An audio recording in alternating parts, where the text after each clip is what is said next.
Oh,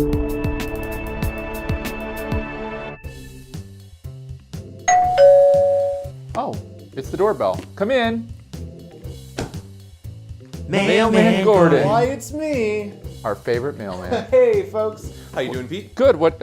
Oh, a handshake too. I That's got great. got some mail here. Hey, and I'm sorry about the Christmas bonus thing. I didn't really realize that I was supposed to do that. Oh, it's okay, and I promise you nothing got tampered with in your mail either. So yeah, just enjoy that, and until next time.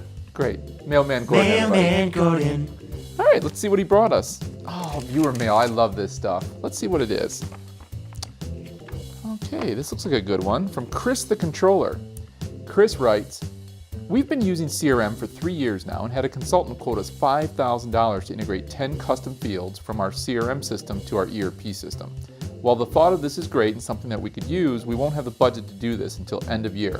Is there any way of having some ERP data in CRM without doing this full-blown integration at this time?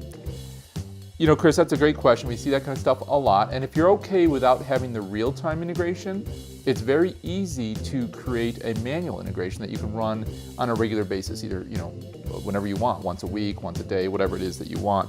What you'd have to do is first just add a field into your account records in CRM so that you can create a key that will link your CRM record with your ERP customer record. And by doing that, you'll be able to then send whatever data that you want out of your ERP system using that key and then import it into fields into CRM. And if you even have a little bit of a budget, you could probably even automate that whole process so that the export file from your accounting goes into a specific place in your network. We pick it up, we write a program that picks it up and brings it into the CRM. So that can be done. And if you need help with that, or if you want more information about how that would work, just click the link and ask us. We're happy to help. We do that a lot for customers. Thanks, Chris. That was kind of a long one. The next one comes from Email Overload 67.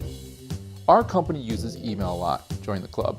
We rely on emails to be able to paint a picture of the interactions that we have with our international customer base that we can't always reach during work hours.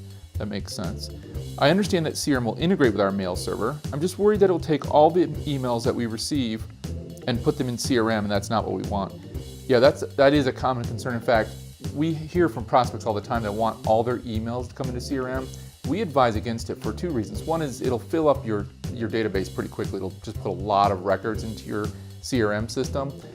And it's not just the space though, it's actually the noise that gets created. By having all those unimportant emails inside of your CRM, it can drown out the important emails that you want people to focus on. So the way we prefer people do things is you use the Outlook plugin, and then your salespeople, your service people, your marketing people are trained to pick the important messages and file them into CRM. That works a lot better. Okay, hopefully that helps. And again, if you need help, just reach out to us. The final message comes from Darth Spader 14. That's ominous. Our marketing team just got introduced to CRM. They're eager to blast out emails, but they're worried about getting blacklisted or blocked as a sender. Is it best to use third-party solutions, or can we just use the CRM natively to reach our leads? That's always a concern, and in today's day and age, it's more of a concern than ever with all the spam laws.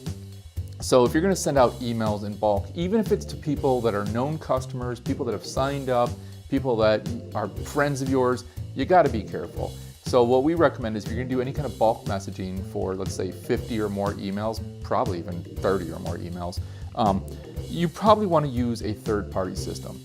And these third-party systems vary in costs. Some of them are even free on the low end, but they're really great because not only do they make sure that you can stay off the spammer list, they can give you other features such as seeing who opened your emails, who clicked your links, if anybody clicked your links, how many times they opened it, who did they forward the messages to. So there's all sorts of analytics that you can get to see what messages are working, which messages aren't. And you can also use those systems to create templates and to facilitate the sending, tracking, and managing of your emails. Okay, so that's it for today. I really appreciate it, and hopefully we'll see you next month for some more mailbag. And if you have questions, just go ahead and follow the links and email us with your questions. We're happy to answer them in future episodes. Thanks, everybody.